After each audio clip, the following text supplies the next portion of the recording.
Buenos días, mi nombre es René Sotelo, yo soy médico urólogo, trabajo en la Universidad Sur de California. Además soy el director médico de la parte internacional del sistema de Keck Medicine de USC. Hoy vamos a conversar sobre el cáncer de próstata. Básicamente esta es la próstata y quiero, por referencias anatómicas, están viendo el pene, los testículos, esta es la vejiga y vamos a abrir esto para que vean cómo es la imagen de lo que tiene que hacer la orina para salir al exterior. La orina viene de los riñones, cae a la vejiga y luego sale por la uretra al exterior. Es decir, que ella tiene que pasar a través de la próstata para salir al exterior. Cuando la próstata crece, ella obstruye la uretra y por eso es que hay las dificultades para orinar, porque le cuesta, el paciente empieza a pujar para poder vaciar cuando hay crecimiento de la próstata. Pero lo importante aquí es que afortunadamente para los hombres, la próstata, a pesar de que es incómodo el tacto rectal, es de muy fácil exploración, es muy fácil hacerle el examen físico, porque al introducir el dedo en el recto, uno puede tocar toda la pared posterior de la próstata y puede saber si hay algún nódulo, alguna zona endurecida dentro de la próstata, alguna zona sospechosa de cáncer de próstata, además de saber el volumen de la próstata. Entonces, ya sabemos dónde está la próstata. Ahora vamos a conversar sobre la epidemiología del cáncer de próstata y cómo vamos a hacer para hacer un diagnóstico a tiempo y por lo tanto un tratamiento a tiempo.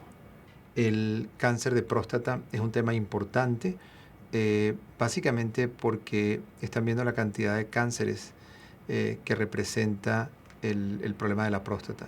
9.9% de los cánceres que se van a diagnosticar en este año en Estados Unidos son cáncer de próstata, 13% son cáncer de pulmón y 9% el cáncer de recto. Es importante que se estima que para este año van a haber 174.000 nuevos casos nuevos de cáncer de próstata en Estados Unidos, de los cuales aproximadamente 31.000 de estos pacientes van a morir por cáncer de próstata.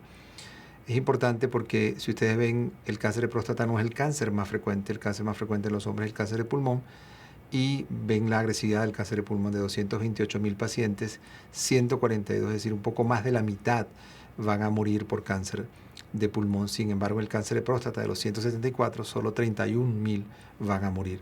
Es decir, que evidentemente producto del diagnóstico a tiempo, producto del tipo de cáncer, producto de los avances que se han hecho, la mortalidad por este cáncer va a ser menor. Vamos a conversar, este es otro tema importante porque empezamos a hacer los estudios en pacientes mayores de 50 años. Si ven aquí en la gráfica, los pacientes menores de 50 años, más o menos aquí, la incidencia es muy baja. Entonces, por esa razón es que vamos a empezar a ver sobre todo la incidencia en mayores de 50 años. Y solo empezamos a partir de los 40 años cuando hay un antecedente de cáncer de próstata en la familia. De lo contrario, empezamos a partir de los 50 años de edad. ¿Cuáles son los factores importantes? Como comentamos, la edad es un factor importante. Factores hormonales, hay que tener cuidado. En los pacientes que han recibido o se están colocando reemplazos hormonales, el uso de testosterona en forma indebida aumenta el riesgo. Factores hereditarios, igualmente decíamos que si hay un antecedente de tu papá o tu hermano con cáncer de próstata o antecedentes de cáncer de mama es otro factor importante. La dieta y la locación geográfica no está claro, pero se sabe que en ciertos países, en ciertas áreas del mundo hay menor cáncer de próstata, como por ejemplo en Japón, la incidencia de cáncer de próstata es muy baja. Posiblemente algo tiene que ver con la dieta, pero hay que tener cuidado también porque, por ejemplo, en Japón hay poco cáncer de próstata, pero hay algo también en la dieta que ocasiona que hay más cáncer de estómago. Pero si hay algo en la posición geográfica, incluso en países donde hay poca exposición al sol, hay más cáncer de próstata. ¿Qué podemos hacer para la prevención? Es importante porque los cánceres básicamente se dividen en dos tipos. Hay cánceres que nosotros podemos prevenir y hay cánceres que no hay nada que podamos hacer para prevenirlos, pero podemos diagnosticarlos precozmente. Por ejemplo, en el cáncer de pulmón se sabe que hay factores de riesgo. El cáncer de vejiga están asociados directamente con el hábito del cigarrillo. Sabemos entonces que al disminuir esos factores de riesgo va a disminuir porque lo podemos prevenir. El cáncer de próstata no hay evidencia todavía de que haya algo que podamos hacer para prevenirlo, pero sí podemos diagnosticarlo en una forma oportuna para diagnosticarlo en etapas mucho más precoces en las cuales podamos incluso curarlo. Es importante porque este es un tipo de cáncer donde tenemos lo que llamamos marcadores tumorales, es decir, sustancias que podemos medir en la sangre a través de un examen de sangre, y está la determinación de este nivel de esta proteína que es denominada antígeno prostático específico, nos ayuda a ver, a sospechar la presencia de cáncer. Si bien se llama específico, no es específico de cáncer. Él se puede elevar ante inflamaciones de la próstata, ante crecimientos de la próstata y por supuesto ante cáncer. Pero es un tipo de cáncer que nos permite tener una aproximación a su diagnóstico con la realización de este examen de sangre llamado antígeno prostático específico. Por supuesto, mucha gente pregunta si es necesario el tacto prostático. Se sabe que el examen de próstata es muy importante porque fíjense la proximidad que a través del dedo se puede tocar toda la superficie posterior de la próstata. Si bien no podemos tocar toda la próstata, pero toda la pared posterior de la próstata podemos tocarla y podemos saber si hay algún nódulo, si hay alguna zona dura dentro de la próstata que nos haga sospechar la presencia de alguna anormalidad en la próstata. ¿Cuáles son los síntomas? La mayoría de los síntomas, cuando el cáncer está localizado a la próstata, no produce síntomas. La gente asocia los síntomas obstructivos, los síntomas de crecimiento benigno de la próstata, de dificultad de orinar, del chorro débil, con cáncer de próstata. No, esos son síntomas de crecimiento, de obstrucción de la salida de la orina, no necesariamente por cáncer. El cáncer de próstata generalmente da síntomas cuando está avanzado, que obstruye la uretra o da enfermedad en los huesos. El paciente viene porque tienen dolores óseos o fractura en algún hueso producto de una enfermedad metastásica. Pero es importante porque no debemos esperar tener síntomas para chequear la próstata. La mayoría de las veces, y sobre todo cuando el cáncer está localizado a la próstata, no produce síntomas. Estos son los estadios del cáncer de próstata, las etapas, como él va creciendo. Van viendo cómo está localizado la próstata, algo pequeño. En la medida que ocupa más de la próstata, él va creciendo y se mete hacia las vesículas seminales, o él crece y puede meterse hacia la vejiga y puede ir hacia estructuras adyacentes a los ganglios linfáticos o a los huesos, a las estructuras que están alrededor de la próstata. ¿Cuáles son los tratamientos? Básicamente hay diferentes opciones de tratamiento. Incluso cuando el cáncer apenas es muy poco agresivo, cuando es apenas una pequeña área que se diagnostica en la biopsia, muchas veces el tratamiento puede ser simplemente el seguimiento muy de cerca para verificar si el cáncer cambia su agresividad y si requiere algún tratamiento.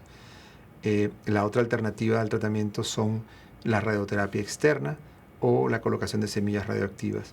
También existe la posibilidad de terapias focales, que es la ablación de la mitad de la próstata, ya sea congelándola con crioterapia o destruyéndola con ultrasonido en lo que se llama el HIFU de alta frecuencia, ultrasonido de alta frecuencia.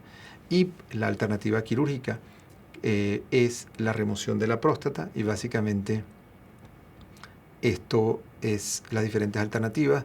Esto es lo que era el abordaje tradicional, que era una incisión que iba del ombligo a la sínfisis del pubis, y la alternativa por la laparoscopia asistida por robot, que son estos pequeños orificios por donde generalmente por la cicatriz umbilical se introduce una cámara de televisión, que luego se coloca otro dispositivo que le separa la pared abdominal y nos permite ver dentro del abdomen con esta cámara de televisión. En el caso del robot tenemos una visión en 3 dimensiones, y luego nos permite con pequeñas pinzas poder hacer esta cirugía.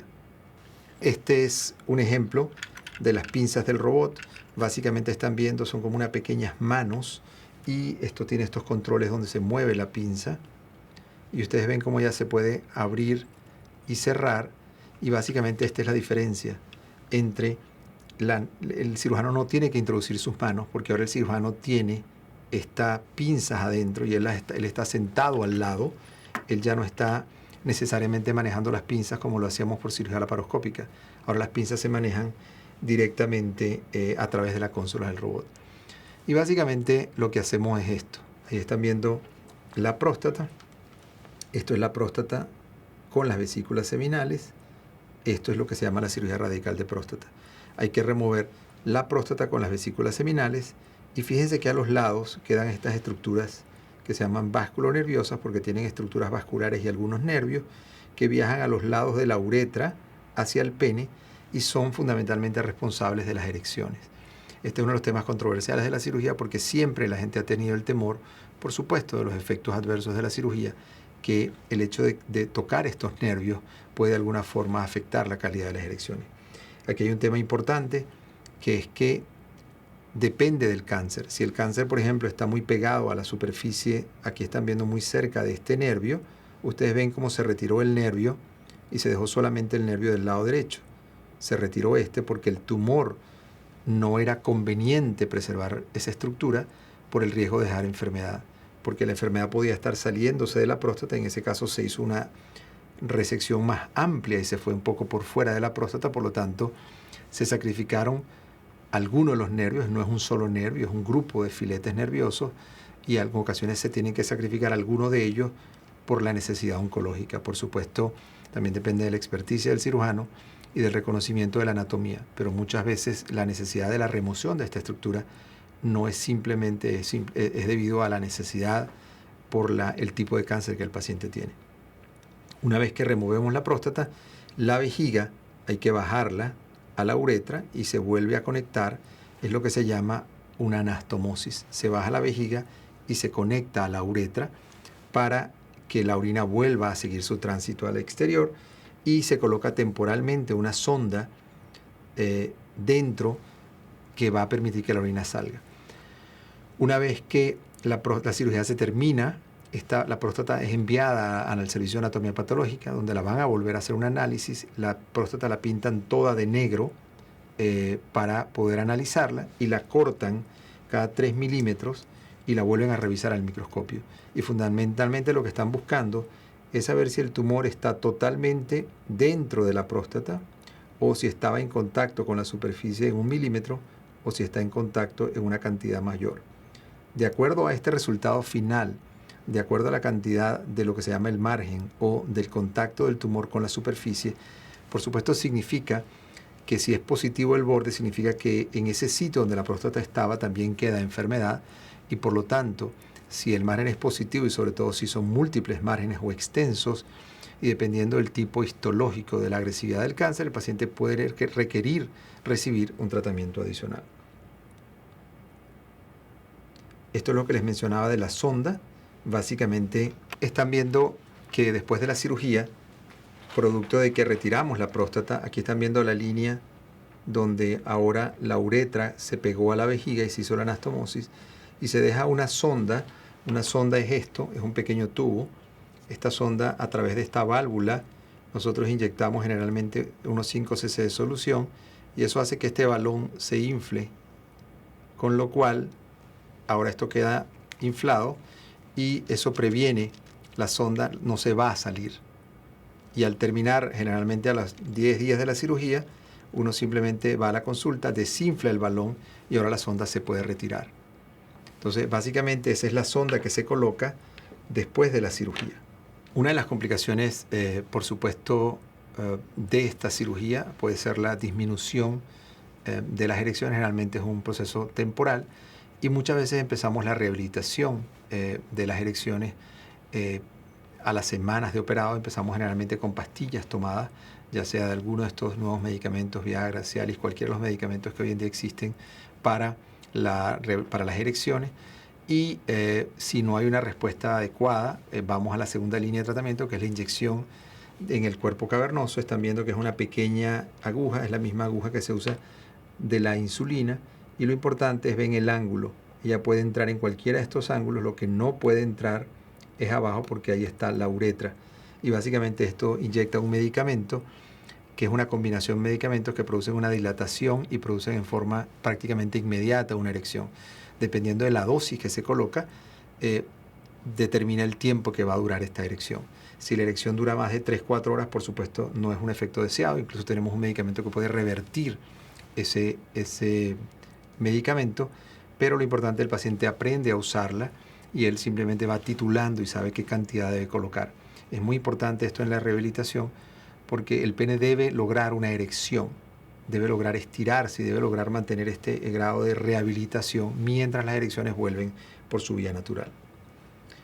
El otro tema importante es que el cáncer de próstata en términos generales tiene una excelente sobrevida y son buenas noticias.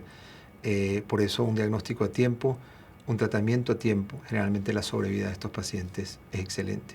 Así que lo importante es ir al médico a partir de los 50 años de edad, si hay antecedentes familiares, ir a partir de los 40 años de edad. Recuerden que es importante el examen digital de la próstata, además del examen de sangre. Si esto es anormal, su médico le dirá si requiere hacer una biopsia de próstata o una resonancia magnética de próstata. Y si se hace el diagnóstico, simplemente evaluaremos cuál es la agresividad del cáncer y qué cantidad de cáncer hay para decidir si usted puede ser observado en una forma expectante y muy de cerca o si debe recibir algún tipo de tratamiento. Pero el mensaje es que son buenas noticias, lo importante es hacer el diagnóstico a tiempo.